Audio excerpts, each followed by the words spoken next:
Hello नमस्कार दोस्तों, स्वागत है आप सभी का हमारे YouTube चैनल अरशद महाराज पर। आज हम आपके लिए एक कहानी लेकर आए हैं जो आपको धर्म और भय के बीच का अंतर है उसके बारे में बताएगी। एक राज दरबार में एक बहुत अनोखे आदमी का आना हुआ। उस आदमी का अनोखापन इस बात में था कि उसने उस सम्राट को कहा, तुम इतने बड़े पृथ्वी के अकेले मालिक हो, तुमसे बड़ा सम्राट कभी देखा नहीं, कभी कोई हुआ नहीं, तो यह शोभा नहीं देता कि तुम मनुष्यों जैसे वस्त्र को पहनो। मैं तुम्हारे लिए देवताओं के वस्त्र लाकर दे सकता हूँ। देवताओं के वस्त्र न तो कभी किसी ने देखे थे और न ही सुने थे। राजा के अहंकार को प्रेरणा मिली और उसने कहा, कितना भी खर्च करना पड़े, कोई भी व्यवस्था करनी पड़े, मैं तैयार हूँ, लेकिन देवताओं के वस्त्र मुझे चाहिए। वह व्यक्ति राजी हो गया कि 6 महीने के भीतर मैं वस्त्र लाकर दे दूंगा, लेकिन जो भी खर्च उठाना पड़ेगा, कितना ही खर्च क्यों ना हो, उसकी कोई गिनती न रखी जाए। 6 महीने के बाद मैं वस्त्र लाकर आपको दूंगा। राजा राजी हो गया। अब दरबारी कुछ कर भी नहीं सके। हजारों रुपए प्रतिदिन वह आदमी ले जाने लगा।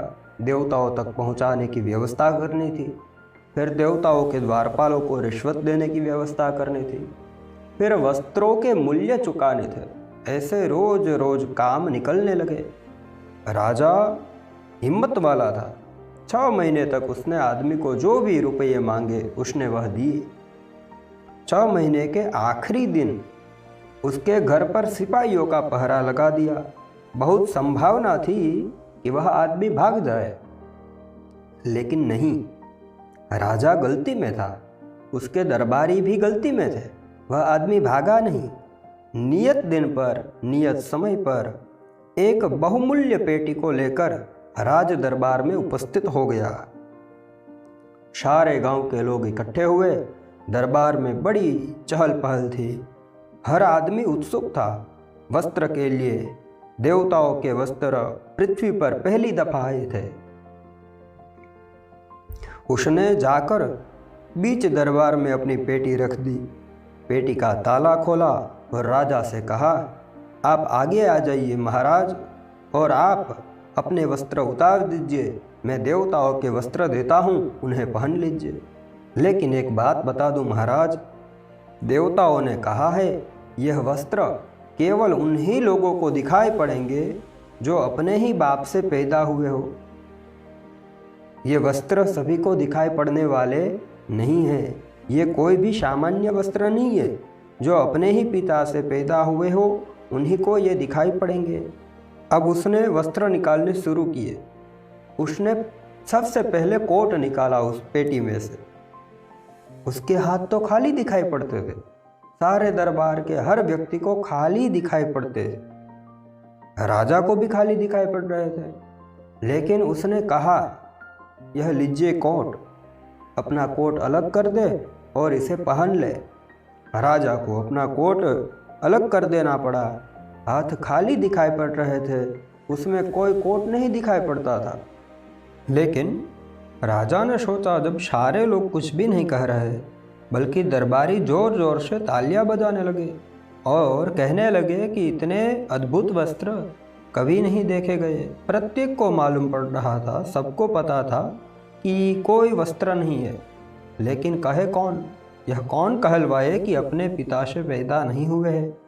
यह भय, यह फियर, यह डर, यह काम करने लगा।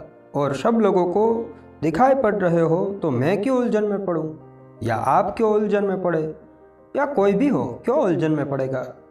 प्रत्येक ने यही सोचा। सभी लोग थे वहां पर, सब लोगों ने यही सोचा। किसी को भी वस्त्र दिखाई नहीं पड़ रहे थे, लेकिन उस दरबार में तालियां गूंजने लगी और वस्त्र की प्रशंसा होने लगी। और प्रत्येक व्यक्ति पड़ोसी से तेजी से प्रशंसा करने लगा ताकि यह तय हो जाए कि वह अपने ही पिता का पुत्र है। राजा को भी मजबूरी थी, वह भी हंसा। उसने उस कोट की प्रशंसा की जो कहीं था ही नहीं। उसने अपना कोट उतार दिया और वह कोट पहन लिया। लेकिन राजा को पता न था कि यह बात और आगे बढ़ेगी। राजा का कमीज भी उतरवाया और जूठा कमीज उसे निकाल कर दिया गया, वह भी उसे पहनना पड़ा। बात शुरू हो गई थी। अब बीच में इनकार करना कठिन था, लेकिन धीरे धीरे राजा के सारे वस्त्र उतर गए। वह नग्न खड़ा हो गया। सारा दरबार देख रहा था कि वह नंगा खड़ा है। राजा देख रहा था कि वह भी नंगा खड़ा है, लेकिन सारे दरबारी ताली बजा रहे थे। वह वस्त्रों की प्रशंसा कर रहे थे और वह राजा भी मुस्कुरा रहा था। उसके प्राणों पर आ बनी थी। वह नग्न खड़ा था, लेकिन यह बात कही नहीं जा सकती थी। भाई काम कर रहा था। अपने ही हाथों अपने पिता पर संदेह, इतनी बड़ी बेइज्जती, इतना बड़ा अपमान, और सारे लोगों के सामने, अपने ही नौकरों चाकरों के सामने, जबकि सारे लोग तालियां बजा रहे थे। उस आदमी ने जो यह वस्त्र लाया था कहा, पृथ्वी पर पहली बार देवताओं के वस्त्र आए हैं और पहली बार किसी मनुष्य को यह सौभाग्य मिला है, इसलिए उचित है कि आपका जुलूस निकाला जाए।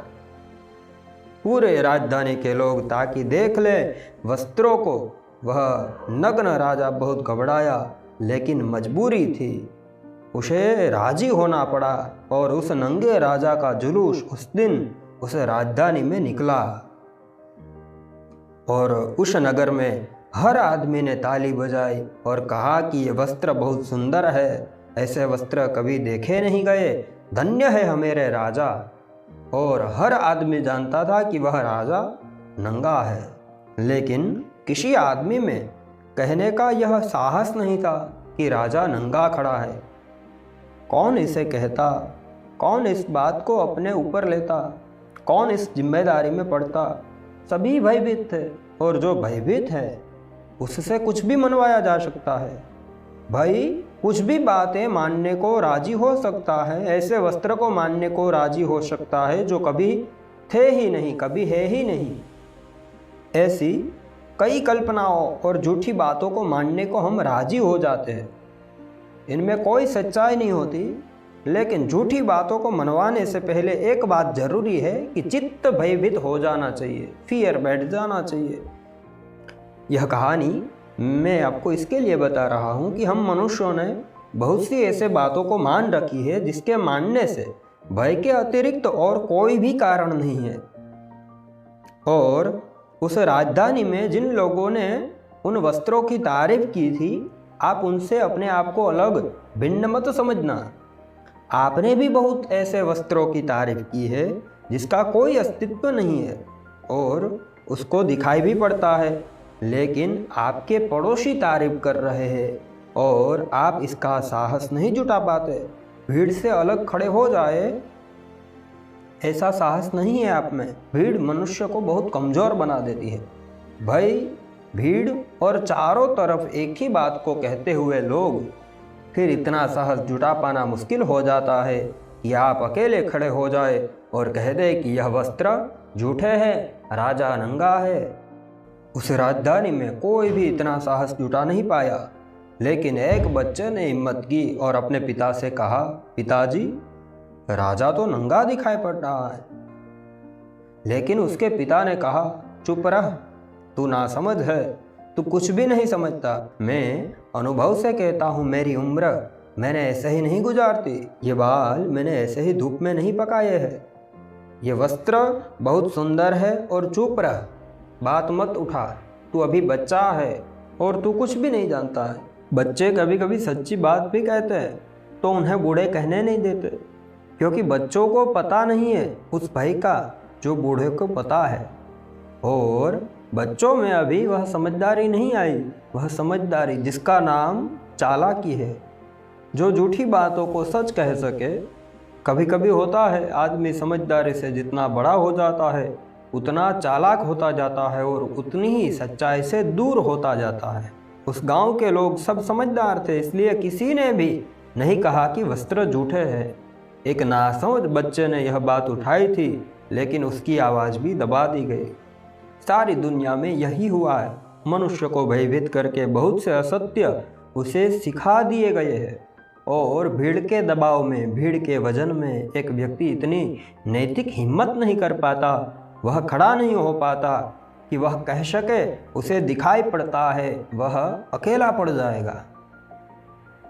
धार्मिक आदमी मैं उसे कहता हूँ जो अकेले होने की हिम्मत करे। जो आदमी भीड़ को स्वीकार कर लेता है वह आदमी धार्मिक नहीं है, वह आदमी कभी धार्मिक नहीं हो सकता। धार्मिक आदमी का पहला लक्षण है अकेले खड़े होने का साहस, जो उसे दिखाई पड़ता है उसे स्वीकारने का साहस, और जो न दिखाई पड़ता हो उसे अस्वीकारने का भी साहस धार्मिक आदमी की बुनियादी शर्त है। लेकिन हम तो जिन धार्मिक लोगों को जानते हैं वे तो कभी भी अकेले खड़े नहीं दिखाई पड़ते। वे सब तो भीड़ के साथ जुड़े हुए हैं। हिंदुओं की भीड़ समझो, मुसलमानों की भीड़, ईसाइयों की भीड़, जैनों की भीड़, बुद्धों की भीड़, और वह आदमी किसी न किसी भीड़ का हिस्सा है। और जो कहती है वही व्यक्ति कहता है, और भीड़ में हर आदमी इसलिए कहता है कि बाकी लोग भी वही कह रहे हैं। हर आदमी जानता है, हर आदमी को दिखाई पड़ती है बातें, आंखें अंधी नहीं है और कान बहरे नहीं है और मस्तिष्क सोचता है, लेकिन चारों तरफ सारे लोग वही कहते हैं, मालूम पड़ते हैं, तब व्यक्ति बड़ा अकेला हो जाता है। इसलिए मैं कहता हूँ यह भय है, फियर धार्मिक आदमी का लक्षण नहीं है, क्योंकि जो भयभीत है वह कभी सत्य को नहीं खोज सकेगा और न सत्य को कभी जान सकेगा। जो भयभीत है वह कभी इस योग्य नहीं हो पाता कि वह सत्य का साक्षात्कार कर सके। उसका भय असत्य को ही मान लेने को मजबूर कर देता है। लेकिन हमें तो सिखाया जाता रहा है, ईश्वर से भयभीत होने को कहा जाता है, गॉड फियरिंग होने को कहा जाता है, ईश्वर भीरु होने को। ये शब्द अत्यंत झूठे हैं।